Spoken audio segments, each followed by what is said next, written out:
Assalamualaikum. My name is Jawad Tariq and I am teaching O-level economics / IGCSE economics in Beacon Excellence Academy. I am a graduate from NUMS. I graduated in 2019 and my major was in economics and mathematics. I personally did my O-level and A-level, and right now currently I am teaching in Beacon House School System for almost 2 years, and here I will be teaching economics. So there are two main parts of the subject. First is microeconomics, second is macroeconomics. Microeconomics is divided into 3 sections. So the main topics that are supposed to be covered are scarcity and factors of production and opportunity cost. And then after that we will discuss demand and supply along with market equilibrium, with elasticity, consumer surplus, producer surplus, and all those details. And then there are economic systems, which are basically the solutions of different economic paradoxes that might exist in the world. And then we talk about market failure, that how the common methods fail to accommodate the whole economy and social optimum level cannot be achieved. And then in section 3 we discuss labor theory, in which we see that why people work, what motivates them to work, and what do they get in reward, and then how do they choose their occupations. And after that in producer theory we discuss that how people come up with ideas to start a business, why are they so interested in earning the profit, and then how they decide what to produce, how to produce, for whom to produce, the costing methods, the benefits, economies of scale, fixed costs, variable costs. So all these topics will be covered along in this section. And then as we move towards the second section, this is basically macroeconomics. It is again divided into 3 sections actually, section 4, 5 and 6.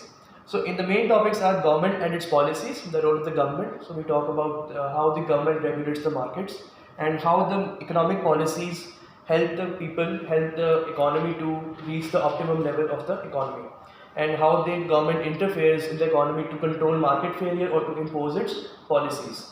So we study that sometimes it's right, sometimes it's wrong, so it completely depends on the theory. So after that we also study about macroeconomic crisis. Like there are 4 macroeconomic aims of the government: low inflation, low unemployment, high economic growth, and positive balance of trade balance. So the government can only achieve 2 aims out of 4, and it has to forego, or opportunity cost becomes 2 more aims. So it completely depends on the policy of the government and the situation of the economy. So we discussed how government uses its policies to control the crisis. And after that, in last chapter, we discussed international trade and exchange rate, and how the economies interact with each other and they trade with each other, and where does exchange rate come in, why Pakistan is facing budget deficit, why Pakistan has to pay a lot more money for imported goods than other countries. So all these questions will be answered in this chapter. So we also discuss about living standards, poverty, income and distribution, all these subjects. So overall in this subject, it is mostly conceptual, and most of the things are already discussed in politics and on Facebook and social media as well.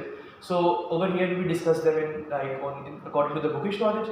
So, and students will be able to relate it more towards the economy. So this is one of the most interesting subjects in O-level, and it is highly recommended that students study economics so that they understand the business theory and the consumer theory. So the future careers that might go towards them are students might go in marketing, students might go as a teacher, for example myself, and then again in business development, in consultancy, in marketing. So there are various fields that can be opted, and even the students can aim for the public service or the government as well. So the aim, we can already see that the government is already playing a role inside over here. So government is if you have studied economics, then you can easily have a lot of contributions in the economy. And then as far as the exam pattern is concerned, the O-levels have minimum 2 exams. So there will be paper 1, which will have 30 MCQs, and each MCQ carries 1 mark. 45 minutes is the time, and all questions are compulsory. And in paper 2 there are 2 sections. First section is compulsory, which has 7 to 8 parts, and it is based on a case study. And after that, second section, there are 4 questions, out of which 3 have to be attempted, and all questions have 4 parts. 2 marks is A part, B part is 4 marks, C part is 6 marks, and D part is 8 marks. So total marks are for 90 marks, and 2 hours 15 minutes is the time for the exam. So I hope that if you study economics from here, it will make it like a fun experience, a learning experience, and that's it.